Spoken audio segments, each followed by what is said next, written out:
Police officers are charged with protecting the people, maintaining the law, and providing honorable and honest service to their communities. However, the repercussions can be severe and widespread when officers violate that trust and take part in corrupt practices. In this video, we'll look at several notorious instances of police misconduct and analyze how they affected society. So, let's get going. You've probably heard of police officers accepting bribes, but have you ever heard of the team's most popular officer being dishonest and carrying out his evil schemes in such a covert manner that not even his department is aware of it? So, how did he end up in custody? If you haven't heard of something similar, allow us to inform you that Sergeant Wayne Jenkins was a victim of it. A smart, crooked policeman. Sergeant Wayne Jenkins' eyes darted from screen to screen, sifting over the CCTV footage in the dimly lit city headquarters of the Baltimore Police Department. 2015's that day saw streets filled with boiling rage. On the west side of the city, police officers were being attacked with bricks. Some were hurt. Jenkins hurried after them. In the midst of shouting, sirens, and buzzing helicopters, he seized a state prison department van and helped pull injured cops inside. When it was near Druid Hill Park, he intervened in the conflict and instructed the detective to take them to the hospital. A drug-dealing bail bondsman was awoken from his slumber several hours later in a peaceful waterfront district 15 miles east of the city center. His supplier required the disposal of 2 garbage bags full of prescription medications stolen from people who had also robbed pharmacy. Fresh after his heroic deeds in West Baltimore, Jenkins showed up. He opened the trunk and carried the pills inside the garage. After the bondsman handled selling them, the police sergeant and the latter would split the proceeds. Wayne Jenkins was living 2 lives at a time. He was already well known for running aggressive street squads at the age of 34. Later, he was in charge of the prestigious Gun Trace Task Force, one of the Baltimore Police Department's most effective tools for combating violent crime. He also served as the commanding officer of a team of police officers who engaged in robberies and narcotics trafficking. Jenkins and 6 members of his gun task force were charged with federal racketeering in March 2017, which shocked Baltimore. Many robberies, extortion, and overtime fraud were all allegedly committed by a group of seasoned police officers. Following the shooting death of Freddie Gray, long-standing mistrust of the police among many Baltimore residents grew. But the breadth and depth of these accusations were astounding. The Gun Trace Task Force was well known within the police force for its accomplishments in seizing alleged drug dealers, their caches, and their illicit weaponry. Jenkins was developing a reputation as a policeman in the division whose aggressive approach got results. His reputation as a cowboy who broke big cases through a frenetic pace of citizen stops and occasionally supplied evidence pointing up a chain of drug dealers was generally positive among current and former police officers. Jenkins, who had been praised as a rising talent by department leadership and rank-and-file officers early in his career, was a leader with a remarkable flair for delivering the goods. For his assistance in the 2009 recovery of 41 kilograms of cocaine, worth $1 million hidden in a man's truck at the time, it was touted as the largest cocaine seizure in the division's record. This was only one of Jenkins' numerous huge seizures. Did you know that Jenkins was awarded a Bronze Star for this huge achievement? Although it may seem strange, the Baltimore Police Department did not experience any instances of a police officer receiving both praise and criticism. In the world, Wayne Jenkins and his colleagues in plainclothes lived in success and wrongdoing were not mutually exclusive. In fact, they occasionally seemed to go hand in hand. A year-long investigation by the Baltimore Sun turned up warning signs that Wayne Jenkins wasn't a reliable policeman. His supervisors and others either failed to see the warning indications or choose to ignore them. Between 2006 and 2009, Jenkins was the subject of at least 4 lawsuits that claimed misconduct. 3 of them resulted in the plaintiff's victories, either as a result of jury verdicts or the city's decision to settle the case. The suits, however, had no internal repercussions for the police agency. Despite the lawsuits and subsequent video evidence from the squad's body cameras, Jenkins' supervisors did not review the arrests he was making. His legal defenses regularly failed in court, despite the fact that he was removing criminal suspects off the streets. 2014 saw the delivery of a surveillance video to the state's attorney's office in Baltimore's Police Integrity Division that seemed to show Jenkins perhaps putting drugs in a suspect's car. Authorities investigated the matter and even presented evidence to a grand jury, but finally determined that there wasn't enough proof to warrant an indictment. The same video reportedly led to a rare police department disciplinary probe against Jenkins, who was accused of misbehavior internally in 2015. This information comes from a copy of the case file that the Sun reviewed. The investigators proposed Jenkins be demoted and placed on paid leave, according to the department's then Internal Affairs Chief, Daryl DeSouza, who was the deputy commissioner at the time, allegedly intervened to halt the penalty.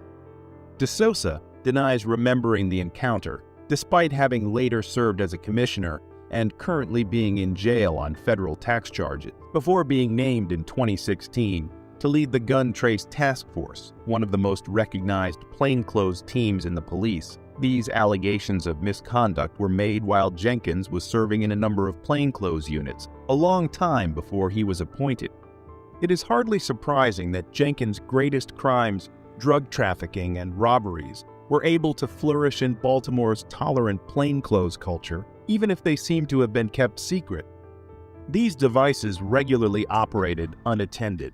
They were free to hold and release suspects, as well as develop informants. They sometimes discreetly stepped over the line from aggressive policing to violating civil rights. When Jenkins first started stealing is unknown. In 2011, his first theft was reported. By the time his criminal career had completely taken off, it had already involved high-profile robberies and break-ins, and he was making over $170,000 per year, in part due to overtime fraud. To learn more about their activities, the Sun obtained thousands of pages of court records, dozens of body camera recordings, hundreds of emails from the police department, and a small number of internal files. A reporter also viewed court case recordings pertaining to the arrests of the cops. Over 50 people were questioned, including victims, prosecutors, defense attorneys, and current and former police officers. Jenkins allegedly robbed some of the defense attorney's clients. According to some of the attorneys, the bulk of his co-workers, including the police and prosecutors, told the Sun they were not aware that he and his policemen were involved in any illicit behavior. A drug associate alleged that Jenkins had been gathering narcotics off the street and profiting from their illicit sale for years before he was finally found guilty following an FBI investigation. Prior to joining the Gun Trace Task Force in 2016, some of his colleagues have also acknowledged stealing after an FBI investigation into the unit revealed the crimes committed by the GATF, Jenkins, and a number of other team members were taken into custody by federal agents. In June 2018, Jenkins was sentenced to 25 years in federal prison after entering a guilty plea to charges of racketeering, robbery, and record-keeping fraud. Corrupt police officers damage the reputation of their fellow officers who obey the law and honorably and devotedly serve their communities. They damage the reputation of the entire police force and make it harder for honorable officers to carry out their duties efficiently.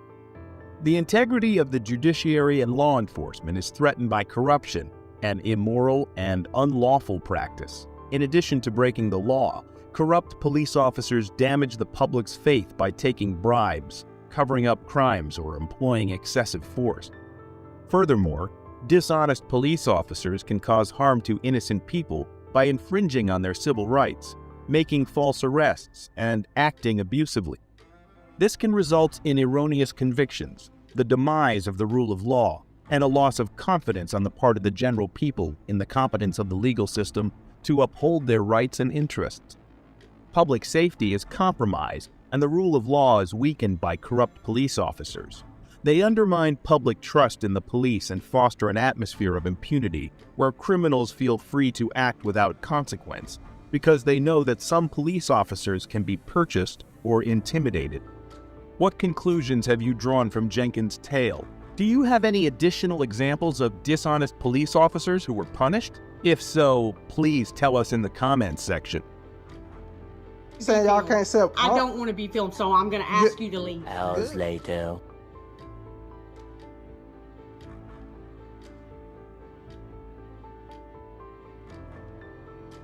How you doing? She kind of filled me in on what was going on. Did she explain to you that they can't sell baby formula like once they return it? After she already did. Okay, it's time to go. So if it's and you're against the banned law, from here. They don't want you back in here. okay. So if you come back, what's your name? You don't need my name. Oh yeah, I do. You sure you know the law? Yes, sir. I think I know the law. Okay. In this incident, a citizen engaged in a heated encounter with two police officers over his refusal to provide his identification. The encounter began when the officers approached the individual and asked for his name. The citizen, asserting his knowledge of the law, questioned the officer's authority to request his identification without reasonable cause. So what's happened? I really don't want to talk about it now because That's fine. you I've been what? you breaking my constitutional rights, sir. Oh, I am. Okay. I promise you are. Okay. But I just like you don't Haven't want to broken explain to your me, I'm not gonna constitutional teach you. You should already know these things. So The younger officer, seemingly more informed about citizens' rights, attempted to explain to the older officer why the individual was not legally obligated to provide his name. They'll try to get you to put your hands on it. They'll try to get you to put them in trust. I know, Pete. Just listen. But if he called it a disturbance, I understand completely. But their goal is his name. Their goal is they want Check to him for sue. warrants. no, Their you're goal breaking is- my constitutional rights goal is they by want to threatening sue. to take me to jail for not giving you my name when I haven't committed a crime. The citizen expressed his frustration with the older officer for attempting to infringe upon his constitutional rights and accusing him of breaking the law. You're the one wanting to cause trouble, not me. No, I don't. Yeah. I would have just left. But you thought I didn't know what I was talking about. You thought you was just gonna break my constitutional They rights. wanted you gone. I want to ban you. I want to run your That's ID. fine. and I ain't check you for broke a law warrants though. And then let you go. I ain't but broke. since now you want to stay and you want to wait for my supervisor to come and talk to you, we're gonna stay here and we're gonna wait on him. He gonna come talk to Okay. you. He ain't All right. coming to talk to me, Oh, he's buddy. gonna talk to you. All right. The younger officer acknowledged the citizen's concerns and emphasized the importance of de-escalation.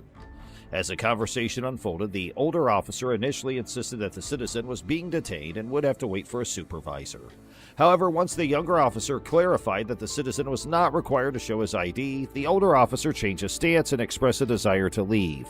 The citizen pointed out the inconsistency in the officer's behavior, highlighting how the officer had initially claimed he was being detained but now was ready to depart. He came in and barged in on me like I don't know my rights and I ain't got none at all. So But you know, Ask him, there's constitutional rights, there's federal law, and then you got state law. nothing too, trumps right? those constitutional rights, sir. Nothing. You should know that. Okay. Just in case you have to, just in case you lose your badge, I got you. you should understand that your constitutional rights. Hey, if you got That's me top here, dog, buddy. you got me here, you got me here. But guess But what? you been nice, man. Yeah. I appreciate you. I promise, man. So Good can I- energy, Can man. I ask you a question? Yeah, go ahead. Go ahead. Have I been ugly? Have you got any money yet? Any money? Yeah. Plenty. From suing? Nah, I don't need to do that. So Oh, I you haven't have- been nice Nah, to you? I don't need Okay, to- How was I not nice I to you? asked him, man. I Did I didn't. ask you your name? Hey, it's all good. I- I'm nah, not worried about it. Pete, yeah. Ask him. He told me I was resisting arrest in front of all I never these, told you that. in front of all these people in You Walmart, said, as if "Why I'm a do I have criminal, to give man. your name?" I All said, right, "Because man. Come on, man. You said, But did you not tell me I had to give you my name? huh? Did you not tell me I had to give you Well, my I said name? you needed So to. here's No, what you I'm said you had to Yeah, give me. here's what I I'm had gonna to teach give you my name. It's hot. I'm gonna sit in my beautiful AC car. Man, you while we blessed, wait on man. my I supervisor. got to stand out here and wait on the supervisor, man. It is hot. The conversation continued with discussions about constitutional rights and the role of law enforcement in protecting the public. The citizen asserted that his constitutional rights were more significant than any potential disturbance at a Walmart store, referencing his right to privacy and freedom from unwarranted searches or detentions. The officers defended their actions, citing a disturbance at the store as the reason for their inquiry. Because I got stuff I got to do, but you got me No, detained now. well- So we got each other detained. Well, you should have He's on his came way. in. You talk to him, and then I'm out of here. You should have came with a de-escalating spirit and not the one you in. Okay. Okay. Get me on camera. Unlawful detainment. For what? For what? All of the disturbance in Walmart. I ain't caused no disturbance. I was as quiet as wasn't here, a but mouse that's what standing they right called there. us. When you look on my call, It's on camera. the signal on the call says a 25, which is a disturbance. Does that camera lie? Neither does mine. That's right. You But I understand? wasn't here when the disturbance was going on. You didn't care to Did be their here. You cameras could have got lie? my Because side. they probably have cameras on the whole You could have thing. got my side. Tried to. No, you didn't. But you just want to It's talk on about camera. constitutional rights, Right. and you want to talk about pot stirring stuff because you're trying to stir a pot. My constitutional rights is more important than you trespassing me from Walmart for something you ain't even discussed amongst us. Yeah. This I is just a asked you what your name was. This is a private owned business. I asked you what your name I'm the was. public. How is it wrong for me I'll to pay ask you. what your name is? I'll pay you. How is it I live right around the corner. You just ran my name. on here. You just ran my how is it name. wrong I'll for me pay to my ask you? taxes that pay you. Throughout the interaction, tensions escalated, with the citizen becoming increasingly frustrated with what he perceived as a violation of his rights. The encounter concluded with the arrival of a supervisor who took over the situation. The citizen expressed his desire to have his side of the story heard, but the conversation reached an impasse as the officers maintained their position. For Presley, badge number is 1679. Thank you, sir. Yeah. He just broke He my wanted to talk to constitutional me. right. Okay. The hell's that? Under the threat of arrest, he told me I had to give him my name and I hadn't broken the law. Yeah. Well, I just want you to explain to him that The incident raises questions about the officers' understanding of citizens' rights and their handling of the situation. The citizen argued that his rights were being violated, while the officers defended their actions based on the reported disturbance. The encounter highlights the need for better training and awareness of constitutional rights among law enforcement personnel to ensure the citizens' rights are respected and protected during interactions with police. County building. I'm a journalist working on a story on the building and just taking a couple of video of the place and going to the clerks, filing some FOIL request, and be on my way. In this clip from a YouTube channel, a citizen encounters two sheriff's deputies inside a county building. The citizen refuses to provide identification when asked, asserting that it would violate their Fourth Amendment rights. The deputies insist that signing in and providing identification is a requirement to enter the public building.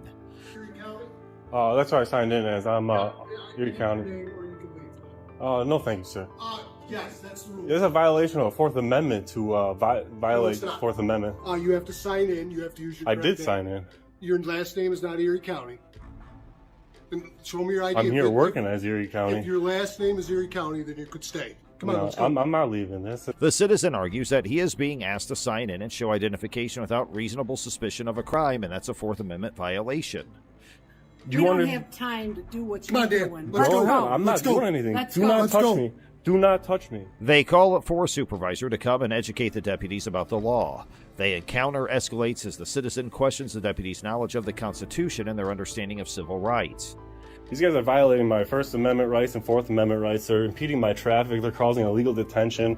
They're refusing to put their body cameras on while they're violating my rights. I'm just trying to go to the county clerk's office and record my interactions, which is perfectly legal. You need to explain to them the freedom of the press, First Amendment, in public places. Despite the citizens' attempts to assert their rights, the deputies persist in their demands for identification. The situation becomes tense as the deputies physically restrain the citizen, leading to accusations of assault and battery.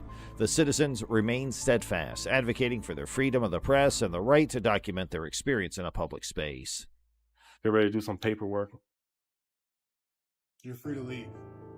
Oh, free to leave, free to stay. That way. Free to leave, free to go, free to stay. That's the way it works, guys. If I'm not being trespassed because I'm not doing anything illegal, you guys cannot impede my traffic. Well, you didn't sign in. I did sign in. Do you understand that? No, you didn't. I signed in. And you guys are going to know very, very, very well. You, especially you. You are going to know who I am very well by the time this is over, my friend. You too. You ignorant sons of... This is what we pay for, guys. These are the sheriffs down here. They just think they can detain people willy-nilly, ID people on demand, to be inside of a public building.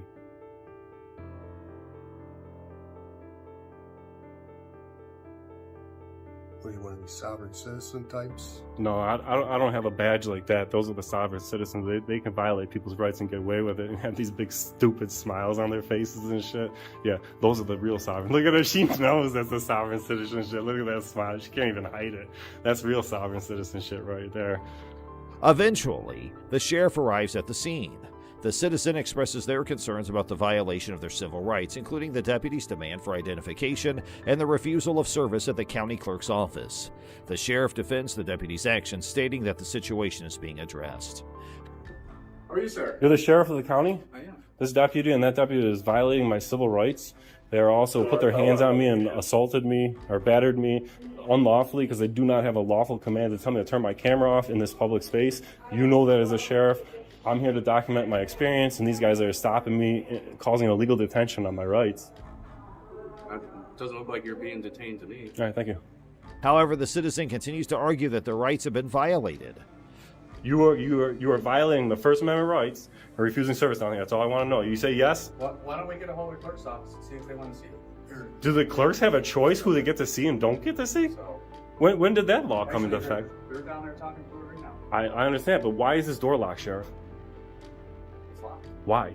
So, Sheriff, why is this door locked? if they're gonna, If they're going to allow public services to public, what is going on here? You guys are violating my rights. there's no rights being violated. There's no rights being violated? I can't go to the county clerk's office because of why? I'm Because sure of the you'll be able camera? to get there at some point.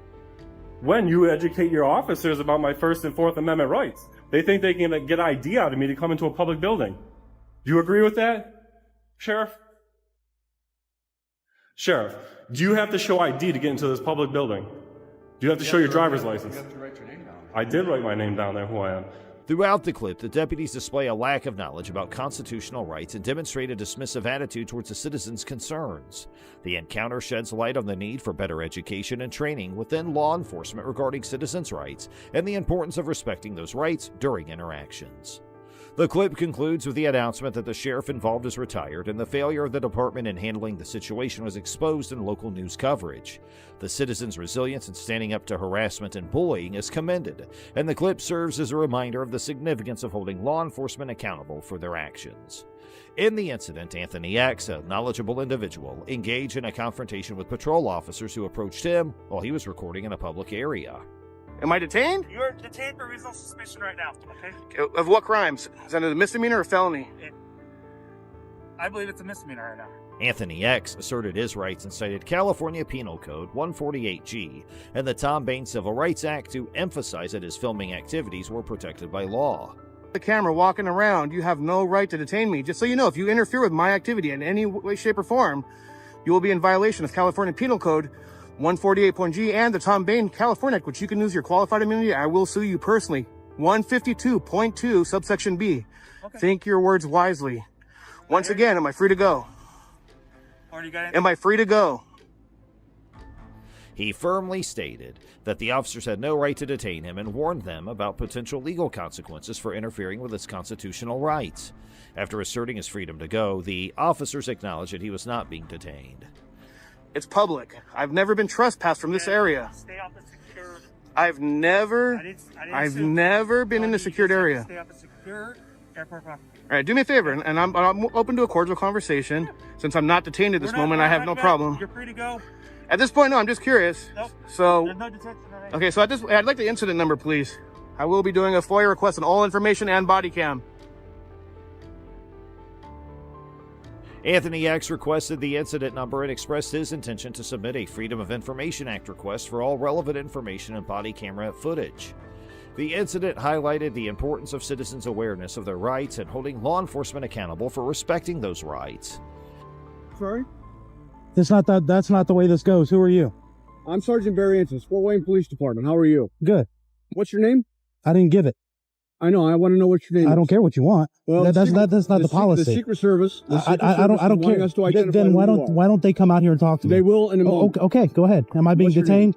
What's your name? Am I being detained? What is your name? Am I being detained? Throughout the interaction, the citizen emphasized his rights and challenged the officers to justify their actions. He adamantly refused to comply with their demands, aware that his rights were being infringed upon.